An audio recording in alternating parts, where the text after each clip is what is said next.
Et yop tout le monde, c'est Sky Manga et on se retrouve aujourd'hui pour une nouvelle vidéo parlant du manga Mirai Nikki et qui cette fois sera beaucoup plus approfondie que l'autre vidéo sur Garden Panzer que j'avoue qui était bâclée.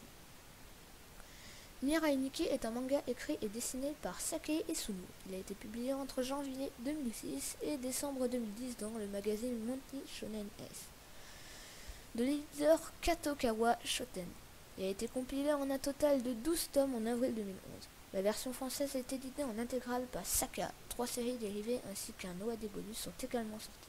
Une adaptation en animé produite par le studio Astrid, composée d'un épisode pilote et de 26 épisodes, a été diffusée entre octobre 2011 et avril 2012.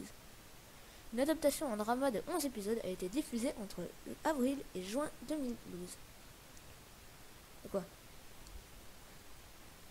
Vous entendez pas la musique? Ah, vous voulez que je la mette plus fort? Ok, bah voici un extrait de l'opening.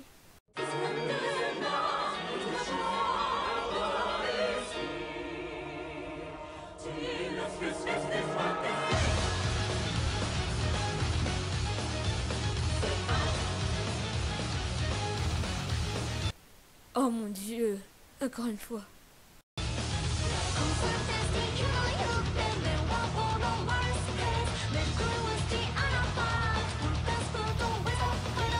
Oh, tellement épique, j'adore. Et oui, comme pas mal de gens adorent cet opening. Cet opening est adoré par quasiment tout le monde. Cet opening est juste épique et représente bien la tristesse, le sang, l'épicness et tout ce qu'il y a dans ce manga. Je vais vous faire une bref synopsis de ce qui se passe. Yukiteru Amano est un jeune garçon solitaire qui se réfugie dans son imaginaire pour échapper à un vide social qui constitue son quotidien. Il considère qu'il peut éviter toute contrariété en observant le monde d'un point de vue extérieur. En consigne, tous les événements se passent autour de lui sous forme d'un journal qu'il tient à l'aide de son téléphone portable. En gros, il a une vie de merde. Un jour, une des entités imaginaires lui servant de camarade de jeu... Eh bah dis donc, t'as des gens dans ta tête, hein. Deus Ex Machina, dieu du temps et de l'espace, lui propose de participer à un jeu. Yukiteru s'aperçoit alors que le téléphone sur lequel il indique ses observations se met à contenir des entrées sur le futur autour de lui.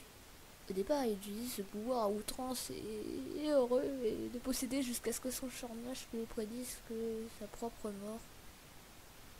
En gros, c'est comme si tu avais un journal du futur, t'es tout heureux, tu prédis ta vie et tout d'un coup, t'as écrit « tu meurs ». Sans aucune précision. Ouais, du coup, tu sais pas quoi faire. Hein. Et qu'une fille de sa classe, Yuno, Gasei, qui possède aussi un journal du futur, le suive. Il ignore alors qu'elle souhaite le sauver. Le jeu a commencé un jeu de survie où le gagnant pourra devenir le dieu qui succédera à l'actuel Zeus. 12 personnes ont été élues pour concourir. Toutes ont reçu un journal du futur.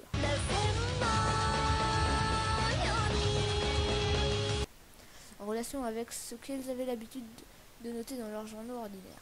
Tous devront tirer parti des informations reliées par leurs journaux du futur pour espérer survivre en tuant les autres et remporter la victoire. Yuki se voit alors entraîné dans son gré, dans un cauchemar, course contre la mort, aidé et cela par l'inquiétante Yuno. Parce que oui, Yuno, elle est bizarre. Elle est...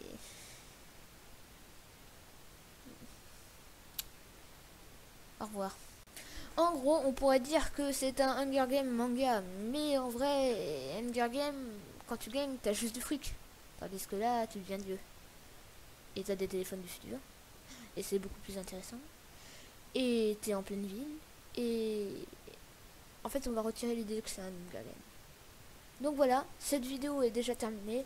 Je sais qu'elle est aussi assez courte, mais voilà, déjà elle est plus approfondie que Garden Panzer, qui était vraiment bâclée. Donc j'espère qu'elle vous plaira. Bon bah voilà, je vous dis tchuss tout le monde. C'était Sky Manga. A plus.